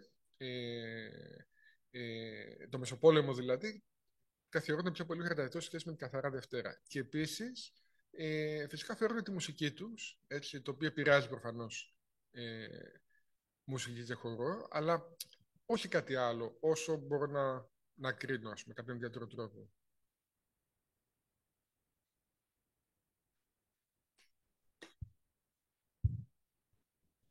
Να συνεχίσουμε πάνω στην προηγούμενη ερώτηση και στην απάντηση. Λίγο πολύ για τα δίκτυα. Δηλαδή μπορούμε να δούμε τα δίκτυα των καρναβαλιστών, δηλαδή από πού παίρνουν την παράδοση. Υπάρχουν συγκεκριμένες γειτονιές με συγκεκριμένες τοπικές κοινότητες οι οποίες συνεχίζουν τα καρναβάλια των πατρίδων τους στην Αθήνα. Θα μπορούσαμε να μιλήσουμε ίσως για ένα συγκριτικό καρναβάλι, το οποίο πέρα από το ότι εξευρωπαίζεται, ουσιαστικά γίνεται και ένα εθνικό καρναβάλι για όλη τη χώρα. Και αν υπήρχαν επίσης και κάποιες επιρροές από το καρναβάλι της Κωνσταντινούπολης. Και μια άσχετη ερώτηση, επειδή αναφέρθηκε η εξαίρεση, γινόντουσαν εγκλήματα την περίοδο του καρναβαλιού. Εγκλήματα. Ναι. Γιατί υπάρχουν αναφορές για άλλα καρναβάλια, απόκριες και καρναβάλια σε άλλες περιοχές ελληνικές, όπου γινόντουσαν εγκλήματα και φυσικά η αντίστοιχη ιστοριογραφία για το Μεσαίωνα. Ευχαριστώ, πολλές ερωτήσεις. Θα ξεκινήσω από τη τελευταία. Έχω μια ωραία αφήγηση για το 1817 για το πώς ο Οδυσσέας Ανδρούτσος έρχεται στην Αθήνα για να δολοφονήσει κάποιον, ψαλμένος του Αλή Πασά, και επιλέγει τις μέρες του καρναβαλιού, γιατί ακριβώς γινόταν το χάος, έτσι, είχε φωτιές εδώ, χώρους εκεί, μεθυσμένοι όλοι, και ήταν προφανώς πολύ πιο εύκολο να οργανώσει αυτή τη δολοφονία που είχε αναλάβει. Θα υπήρχαν και άλλα τέτοια ενδεχομένως, έτσι, και άλλες τέτοιες περιπτώσεις. Δεύτερη περίπτωση αδικημάτων, ας πούμε, ήταν κλοπές. Έχω συναντήσει να αναφέρονται, ας πούμε, ότι πολλοί μαγαζάτορες στην Κυριακή του καρναβαλιού κλείναν τα μαγαζιά τους, γιατί πέρανε, για παράδειγμα, η Καμήλα, η οποία ήταν κάποιοι είχαν μέσα τέλος πάντων, υπήρχε μια σκεπασμένη μια προβιά Καμήλας, για παράδειγμα, υπήρχε ένα κόλπο το οποίο όρθωναν, ας πούμε, το κεφάλι της καμήλας, το οποίο μπορούσε να το χειριστεί κανείς, είχε τα σαγόνια κανονικά, τα οποία μπορούσε να πιάνει πράγματα, οπότε περνάγανε και κλέβανε πράγματα από τα μαγαζιά με τη καμήλα. Επίσης, το 1884 καίγεται η παλιά αγορά της Αθήνας, που ήταν εξήλυνη. Καίγεται 2 φορές. Την πρώτη φορά, μάλλον, η πρώτη απόπειρα εμπρισμού από τη φάνηκε ήταν στις απόκριες μας. Και επίσης, τέλος, η απόπειρα δολοφονίας του βασιλιά Γεωργίου του Πρώτου το 1898 γίνεται Σάββατο αποκριάς. Δεν έχω βρει κάπου να σχολιάζεται αυτό, αλλά ήταν σε ενέδρα βέβαιος, έτσι, αλλά ενδεχομένως έχει και αυτό σχέση. Άρα λοιπόν, ναι, είναι μια περίοδος που λόγω της γενικότερης αναστάτωσης αναμπουμπούλας είναι αρκετά εύκολο, ας πούμε, να γίνουν διάφορα εγκλήματα. Και φυσικά υπάρχουν καυγάδες στους δρόμους, τους τραυματίες, σχολιάζουν εφημερίδες για ένα φόνο που έγινε όταν καυγαδίσανε κάτι κτλ. Άρα, στην δεκαετία του 1870 και του 1880, στα ρεπορτάζ των εφημερίδων, απαραίτητο στατικό στοιχείο είναι ότι αν κυλήσαν ήρεμα υποκρίες φέτος, ότι η έφυπη αστυνομία έκανε περιπολίες, υπάρχει, ας πούμε, μια εγρήγορση ιδιαίτερη. Όσον αφορά λοιπόν την παραβατικότητα που μπορεί να συνδεόταν με το καρναβάλι. Ήταν μια ευκαιρία του καρναβάλι. Όσον αφορά τώρα το κομμάτι των κοινοτήτων των μεταναστευτικών, έτσι αν καταλαβαίνω καλά την ερώτηση, είναι πολύ σημαντικό κομμάτι γενικά για την κοινωνική ιστορία της Αθήνας. Έτσι, είναι μια μεγάλη πόλη στην οποία μεγαλώνει συνεχώς με κόσμο ο οποίος έρχεται ιδίως από διάφορες περιοχές της επαρχίας. Έχουμε μια εικόνα για την μεταπολεμική Αθήνα ενδεχομένως, αλλά είτε από το 19ο αιώνα, σε άλλα μεγέθη, σε άλλη κλίμακα, υπήρχε αυτό και φτιάχνονται πάρα πολλοί εθνικοτοπικοί σύλλογοι. Δεκαετία του 1880-1890. Είναι εντυπωσιακό ότι στις αποκριές μέχρι το Μεσοπόλεμο, στις καθ' αυτό αποκριές, βγάζω καθαρά Δευτέρα απ' έξω, αυτές οι μεταναστευτικές κοινότητες σχεδόν δεν εμφανίζονται καθόλου. Δηλαδή ως υποκείμενα που κάνουν κάτι στο καρναβάλι, ας πούμε, κτλ. Αλλά το Μεσοπόλεμο, όταν έχουμε τους χορούς που γίνονται στα κέντρα διασκέδασης, αρχίζει και υπάρχει μια πληθώρα χωρών, ξέρω εγώ, από τους Αθηναίοι από τη Φθιώτιδα ή Σύλλογος Κριτικών, ας πούμε, κτλ. Είναι πάρα πολλοί χωροί που γίνονται σε αυτή τη βάση εθνικοτοπικών συλλόγων. Και επίσης, στην καθαρά Δευτέρα, ενώ λοιπόν στις απόκριες δεν πολύ φαίνεται αυτή η διάσταση της αθηναϊκής κοινωνίας, ο κατακαιρματισμός σε εθνικοτοπικές κοινότητες, αυτός φαίνεται πολύ στην καθαρά Δευτέρα, μάλλον γιατί επειδή είναι συνδεμένη και με την ύπαιθρο καθαρά Δευτέρα, επικρατούν οι δημοτικοί χωροί. Οπότε ο καθένας έχει τους δικούς του. Ενώ λοιπόν στις απόκριες επικρατεί μια παράδοση δυτικής μουσικής όλο και περισσότερο, και άρα υπάρχει μια τάση προς την ομοιομορφία και μια ενοποίηση, εν πάση περιπτώσει, πολιτισμική. Η καθαρά Δευτέρα ήταν η μέρα που οι γαλατάδες από τη Ρούπαλη βρισκόταν στους ήλιους του Ολυμπίου Διός. Οι δαξιώτες πηγαίνανε σε Πατήσια, ξέρω εγώ, κλπ. Έτσι, είχε ο καθένας στο στέκι του. Αυτά να είναι μακρύγορα.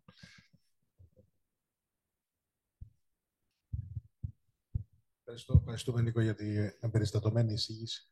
Ήθελα λίγο να ρωτήσω, επειδή το αρχικό κομμάτι των χρονολογιών 1800 είναι στην τουρκοκρατία. Το καρναβάλι είναι στην ελληνική παράδοση, αρχαία ελληνική, ρωμαϊκή, και ήρθε μετά στο χριστιανισμό. Δεν έχει έρθει ακόμα η απελευθέρωση στην Αθήνα. Μίλησες για τουρκοκρατία στην αρχή. Το καρναβάλι, έχεις βρει στοιχεία ότι μπορεί να ήταν σημείο αντίστασης? Λοιπόν, δεν έχω βρει στοιχεία τέτοιου τύπου. Μπορώ να πω το εξής όμως, ότι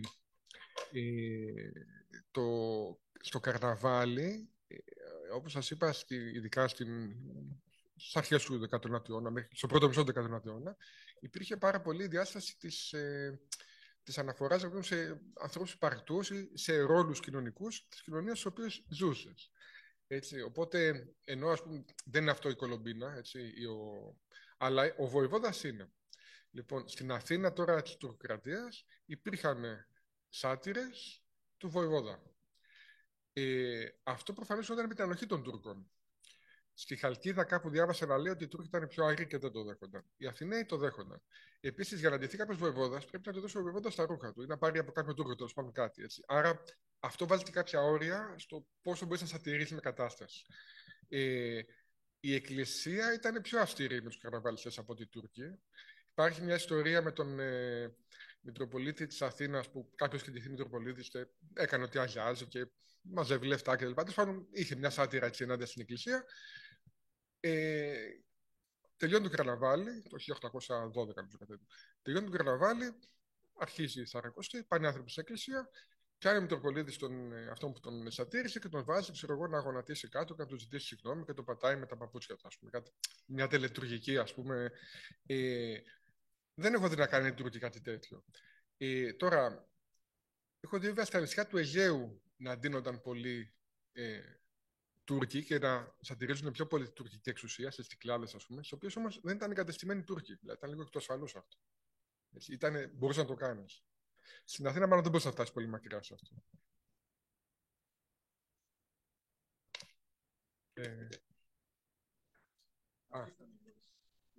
Okay. Για το ρόλο της Εκκλησίας μπορώ να πω κι άλλα, αλλά ναι, ας πει κάτι άλλο.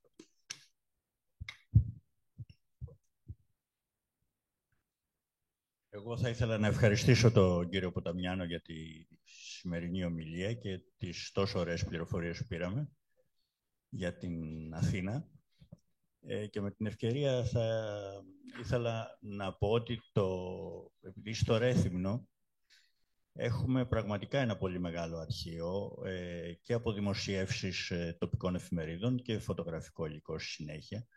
Αν θυμάμαι καλά, η πρώτη δημοσίευση με αναφορά στις απόκριες στο Ρέθυμνο είναι το 1898. Επίσης, όπως είπατε, τυχαία και εσείς αναφέρατε τη συγκεκριμένη χρονολογία. Και θα μπορούσαμε να την εξελίξουμε αυτή τη σημερινή ομιλία, έτσι, στο επόμενο καρναβάλι, να ταιριάξουμε την Αθήνα με το Ρέθυμνο και να δούμε τις κάποιες διαφορές και κάποιες γιατί όχι ομοιότητες. Ενδιαφέρον θα ήταν αυτό, ναι. Ευχαριστούμε. Ξέρω ότι έχει γίνει και μια δουλειά για το Ρέθυμνο, δεν έχει δημοσιευτεί βέβαια, αλλά ότι το κουβεντιάσουμε. Νίκο, σε ευχαριστούμε για την πολύ όμορφη έτσι, ενημέρωσή μας. Εγώ θα ξαναγυρίσω λίγο στο προηγούμενο θέμα για το ρόλο της Εκκλησίας. Και θα ήθελα, αν μπορείς να μας βοηθήσεις, να μας πεις από την έρευνά σου, αν εντοπίζεις οργανωμένες αντιδράσεις από την Εκκλησία, αν οι αντιδράσεις αυτές είναι από την επίσημη Εκκλησία ή από οργανώσεις ή συλλόγους, και ιδιαίτερα θα με ενδιαφέρει εμένα να ακούσω για τις αρχές του 20ου αιώνα, γιατί από το 1907 και μετά έχουμε την ίδρυση των πρώτων παρεκκλησιαστικών οργανώσεων, Ζωή και Έπεται, όπου ήταν στοχοποιημένο και όχι μόνο το καρναβάλι, πολλά πράγματα, πολλά στοιχεία του κοινωνικού βίου. Ωραία. Να πω εδώ ότι ίσως πολλοί έχουμε μεγαλύτερης ηλικίας πλέον, να έχουμε μια εικόνα από παρεκκλησιαστικές οργανώσεις, οι οποίες μοιράζουν φυλάδια ενάντια στο καρναβάλι. Ένας ακτιβισμός χριστιανικός ενάντια στο καρναβάλι είχε πάρει διαστάσεις στη δεκαετία του 50 και του 60 με τον Καντιώτη, ο οποίος ήταν τότε αρχιμανδρίτης, πριν γίνει Μητροπολίτης στη Φλόρινα. Ήταν αρχιμανδρίτης στην Αθήνα και είχε οργανώσει εκστρατεία κανονική ενάντια στο καρναβάλι στη Πάτρα. Έτσι, δηλαδή είχαν μπει σε ένα λεωφορείο 400 οπαδοί του και πήγαν στο καρναβάλι να τα κάνουν λαμπόγια, αλλά του σταμάτησε η αστυνομία. Και για κάθε χρόνο περίπου από την αναβίωση του καρναβαλιού της Πάτρας τη δεκαετία του 50 και του 60, υπήρχε πάντα θέμα. Τι θα κάνουν οι αντικαρναβαλιστές, που ήταν βασικά θρησκευόμενοι άνθρωποι, τόσο ντόπιοι της Πάτρας, όσο όμως και από την Αθήνα ή από άλλο. Δεν είχαμε ακριβώς κάτι τέτοιο παλιότερα. Αυτό που είχαμε βέβαια ήταν το εξής. Καταρχάς, οι παρεκκλησιαστικές οργανώσεις, όντως το 1907 είναι μια τομή που ιδρύεται η Ζωή. Ο Σωτήρ, δεν θυμάμαι, η Ζωή νομίζω. Η Ζωή. Αλλά ήδη από πιο πριν έχουμε μια κίνηση τέτοια με τους μακρακιστές τους λεγόμενους στην Αθήνα. Μακρακιστές. Ήταν από το όνομα του Απόστολου Μακράκη, που ήταν ο επικεφαλής τους, ο οποίος, ο τίτλος του βιβλίου μου, το λέγαμε και πριν, «Ανεδείας θεάματα», είναι από ένα έντυπο δικό τους, από τον λόγο που έβγαζε ο Μακράκης, ο οποίος έλεγε το καρναβάλι είναι σαν ενδιασιάματα. Και πολλά άλλα έλεγε. Έκανε μια κριτική από μια σκοπιά, θα λέγαμε, ασκητική, έτσι, δηλαδή πιο πολύ από τη σκοπιά, ας πούμε, του μοναχού, όχι του παπά που ζει μέσα στην κοινωνία. Έχουμε και παπάντες οι οποίοι συμμετείχαν στο καρναβάλι. Και βέβαια τους μέφονται διάφοροι γι' αυτό, θα σου πούμε απρεπές, αλλά συμμετείχαν οι άνθρωποι. Όσον αφορά την επίσημη εκκλησία, η επίσημη εκκλησία είναι ενδιαφέρον ότι τα είχε κυρίως με την Καθαρά Δευτέρα στην Αθήνα, όχι με τις απόκριες. Γιατί η Καθαρά Δευτέρα ακριβώς είχε και μια λατρευτική διάσταση, θα λέγαμε. Έτσι, υπήρχε μια τελετουργία, ας πούμε, υπήρχε μια μαγική σκέψη που συνδυόταν με τον εορτασμό της αποκριάς που εκδηλώταν εκεί τότε. Οπότε η Εκκλησία κάθε χρόνο καταδίκαζε τα κούλημα, κάθε χρόνο τα κάνανε όμως. Κανονικά. Από μια φάση και μετά έπαψε να ασχολείται πολύ και τότε πέρε της Ιτάλια ο Μακράκης και αναπτύσσονται και υπερεκκλησιαστικές οργανώσεις. Υπάρχει ένα modus vivendi, ας πούμε. Πιθανόν βολεύεται η Εκκλησία κιόλας με το ότι ξεδοδιάζεται λίγο το καρναβάλι, χάνει τις αιχμές του, το να γίνεται όλο πιο πολύ κάτι το οποίο έχει να κάνει με τη διασκέδαση και όχι με άλλες αντιλήψεις ή μια κοινωνική κριτική.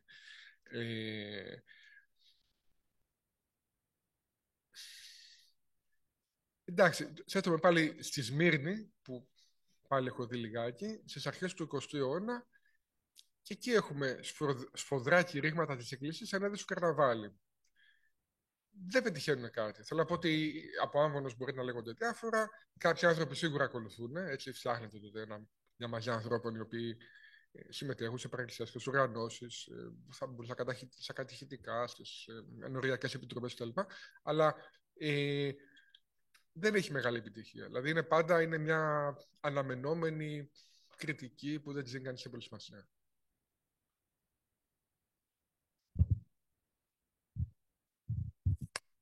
Γεια σας και από μένα. Είχα την περιέργεια εξ αρχής που το είδα, γιατί επιλέξατε αυτή την περίοδο, 1800-1940, γιατί όχι λίγο μετά, τι έγινε κατά τη γερμανική κατοχή, κατά τον πόλεμο, ή αν είχατε το χρόνο ή αν σκοπεύετε να το αργότερα να μελετήσετε και αυτό, ή ήταν αδιάφορη περίοδος. Να. Εδώ υπάρχουν συνήθως ιστορικοί, έχουν πολλές απαντήσεις γι' αυτό. Δηλαδή, ένα επίπεδο απάντησης είναι ότι αυτό το βιβλίο το έγραψα με αυστηρές προθεσμίες μέσα σε ένα χρόνο. Οπότε, στο πραγμάτων δεν μπορούσα να το πάω και όσο μακριά θα ήθελα, γιατί το υλικό είναι άπειρο. Έτσι. Δηλαδή, ήδη έχω δει πολύ υλικό και ήδη υπάρχει πάρα πολύ ακόμα μπορεί να δει κανείς. Αυτή είναι μια απάντηση έτσι, πιο προσωπική, ας πούμε. Αλλά υπάρχουν, ξέρετε, ιστορικοί λειτουργούν πολύ με κάποιες χρονολογίες ορόσημα, ας πούμε, που θεωρείται ότι κλείνουν μια εποχή ή ανοίγουν μια άλλη. Αυτές δεν συνδυάζονται απαραίτητα με το αντικείμενο που μελετά κανείς κάθε φορά. Έτσι, δηλαδή, ένα κλασικό ορόσημα είναι το 1922 ή το 1821, το 1834.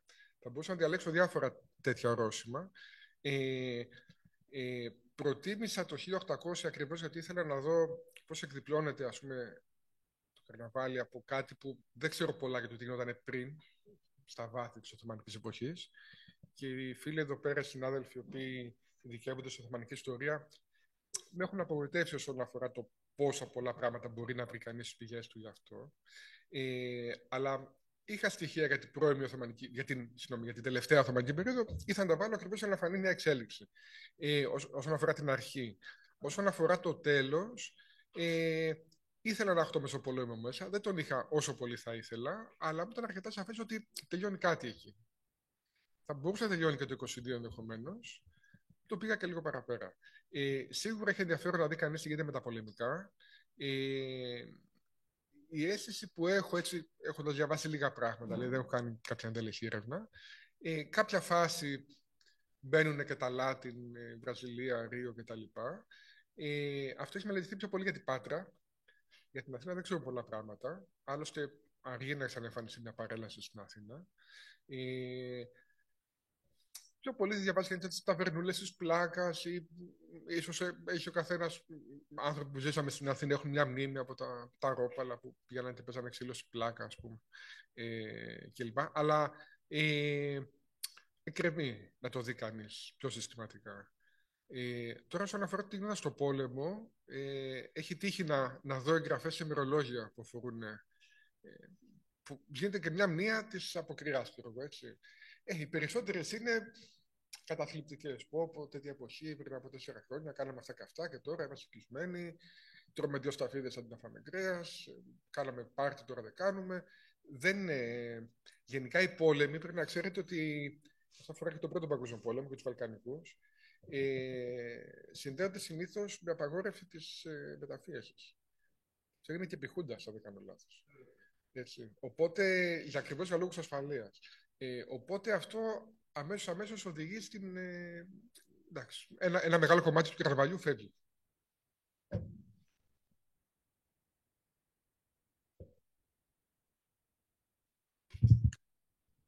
Από ό,τι βλέπω. Σήμερα το καρναβάλι, εντάξει, αρχίζει κατά 3 εβδομάδες. Έχουμε χορούς, ομάδες, κυνήγια της Αμμού κτλ. Ουσιαστικά είναι μια μέρα. Είναι και εκεί της Απόκριας, έτσι που υπάρχει αυτό το για τους ενήλικες να δίνονται και να γυρνάνε και όλα αυτό που λέμε Απόκρια καθ' αυτή. Αν καταλαβαίνω καλά, το 19ο αιώνα τουλάχιστον είναι μια διαδικασία η οποία κρατάει όντως, αν όχι 3 εβδομάδες όλο το τριώδιο, πάντως σίγουρα πάνω δεν είναι μόνο μια μέρα. Δηλαδή η γκαμίλα ή το γαϊτανάκι όπου να είναι σε καθημερινή βάση για όλο το τριώδιο. Μπορώ να υποθέσω ότι αυτό σιγά σιγά μειώνεται όσο προχωράμε προς μια αντίστοιχα εργασιακή πειθαρχία, εργοστάσια αντί των μικροκαταστημάτων. Έχει κάποια πορεία που ας πούμε οι απόκριες εν δράση μειώνονται χρονικά μέσα στο πλαίσιο. Δεν είμαι πολύ σίγουρος για το τι γίνεται το Μεσοπόλεμο, αλλά σε γενικές γραμμές, όσον αφορά και τα θεάματα κτλ., ήταν όλο το τριώδιο. Σε εφημερίδες βρίσκει κανείς σχόλια ότι άνοιξε το τριώδιο χτες και είχε λίγο κόσμο. Δηλαδή δεν σου λέω ότι ήταν απαραίτητα στην αρχή ότι ήταν χαμός, αλλά αντιμετωπιζόταν ως μια περίοδο στην οποία γίνονταν πράγματα και νομίζω ότι αυτά τέτοιου τύπου καμήλα για τα ανάγκαση γειτονιάς κτλ. Θα ήταν όλη την περίοδο. Ή και θίαση, οι οποίοι περιφέρονταν και παίζανε σκετσάκια κτλ. Αλλά έχει ενδιαφέρον να δει κανείς σήμερα, ας πούμε, η Τσικνοπέμπτη νομίζω ότι είναι σημαντικό ορόσημο για το καρναβάλι. Το 19ο αιώνα δεν ήταν τόσο. Ή δεν αναφέρεται. Στις αγροτικές κοινωνίες ξέρουμε, ας πούμε, ότι τότε μπορεί να σφάζανε κάτι, να τρώγανε τα κρέατα κτλ. Δεν έχω βρει κάτι πολύ ρητό γι' αυτό. Και μου έκανε εντύπωση που η Τσικνοπέμπτη είναι τόσο κάτω, ας πούμε. Όσον αφορά την εργασιακή πειθαρχία, έτσι να χαριτωμένη λεπτομέρεια, είναι διαβάζει κανείς εφημερίδες και ας πούμε κατά κανόνα καθαρά Δευτέρα είναι αργία ή και αποκριά, ας πούμε. Οπότε η επόμενη εφημερίδα που θα βγει θα είναι την Τρίτη μετά τον καρναβάλι. Και σήμερα και το 19ο αιώνα. Μία είχε βγει την Πέμπτη αντί για την Τρίτη και λέει: συγγνώμη που δεν βγήκαμε, αλλά οι τυπογράφοι μας είχαν πάρει τους λόφους, ας πούμε, και πήραν όλη μέρα και αργήσαν να έρθουν 2 μέρες. Λοιπόν, αυτό βέβαια είναι κάτι το οποίο έγινε το 1870, ας πούμε, δεν ξέρω. Έχω την αίσθηση ότι, όπως εξελίσσεται η κοινωνία συνολικά, τέλος πάντων, αυτό σιγά σιγά περιορίζεται. Δηλαδή, μια περίοδος κρεπάλης όπου, εντάξει, μπορεί να... Ή θυμάμαι, Μαυροκορδάτος ήταν η μητέρα του Υψηλάντη, κάπου ήταν το 1830 στην Ύδρα και περίμενε πλοίο να έρθει και λέει: δεν έχουν τα πλοία γιατί είναι καρναβάλι τώρα και έχουν πιάσει κάπου και πίνουν τέλος πάντων και θα έρθουν μετά. Αυτά, ναι, μειώνονται.